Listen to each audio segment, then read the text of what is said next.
Jésus se trouvait avec ses disciples dans un lieu isolé. Il n'y avait aucun village aux alentours, mais une grande foule avait suivi Jésus, car il faisait beaucoup de miracles et les malades étaient guéris.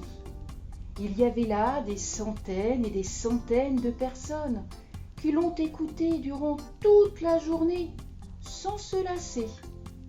Quand soudain, Philippe, un disciple de Jésus, lui dit « Seigneur, le soir va bientôt arriver, et ces gens n'ont rien à manger.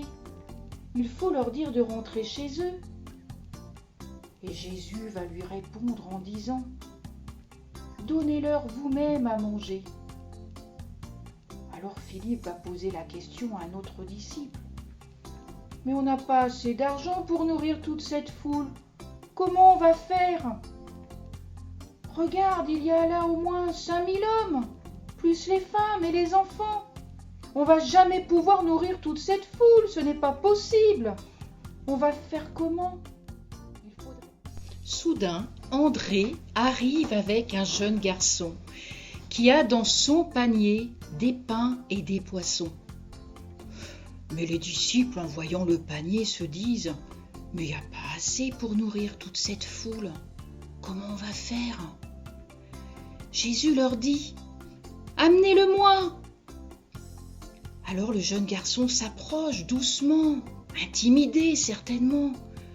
« Qu'est-ce qu'il y a dans ton panier ? » « J'ai 5 pains et 2 poissons, et je peux les donner pour nourrir la foule. » Il était si heureux, ce petit garçon, de donner ce qu'il avait. Jésus dit aux disciples « Faites asseoir la foule !» Jésus, prenant les 5 pains et les 2 poissons, va remercier Dieu son Père pour cette nourriture. Il va charger les disciples de distribuer les pains et les poissons.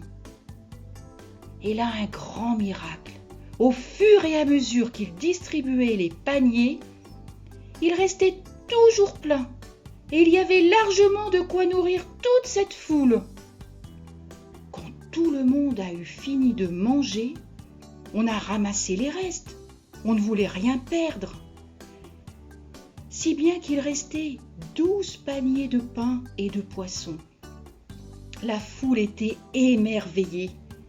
Il disait « Jésus, oui, Jésus est notre roi. » Dans la Bible, il est écrit « Mon Dieu pourvoira à tous vos besoins, selon sa richesse, avec gloire, en Jésus-Christ. » Ce texte, vous pouvez le retrouver dans la Bible. Philippiens, chapitre 4, verset 19.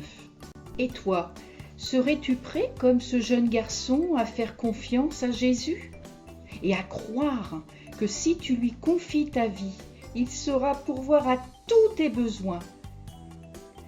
Comme ce pasteur en Angleterre, George Muller, qui lui un jour a eu à cœur de s'occuper des orphelins. Mais comment faire pour les nourrir, les habiller, les loger ? Alors ce pasteur a prié Dieu de tout son cœur.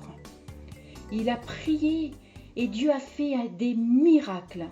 Plusieurs orphelinats ont été ouverts et beaucoup de chrétiens généreux ont pourvu aux besoins de tous ces enfants. Un jour, il n'y avait plus rien à manger au petit déjeuner, mais tout le monde s'est mis à prier à l'orphelinat. Et un camion de lait, puis un camion rempli de pain sont arrivés par miracle. Dieu a répondu sans cesse aux prières pleines de foi de George Muller. Jésus n'a pas changé. Si tu crois de tout ton cœur que Jésus peut faire des choses extraordinaires, il le fera. Mets ta foi en lui. Jésus t'aime. Jésus te bénira. Crois en lui de tout ton cœur. Oui, Jésus peut faire de grandes choses.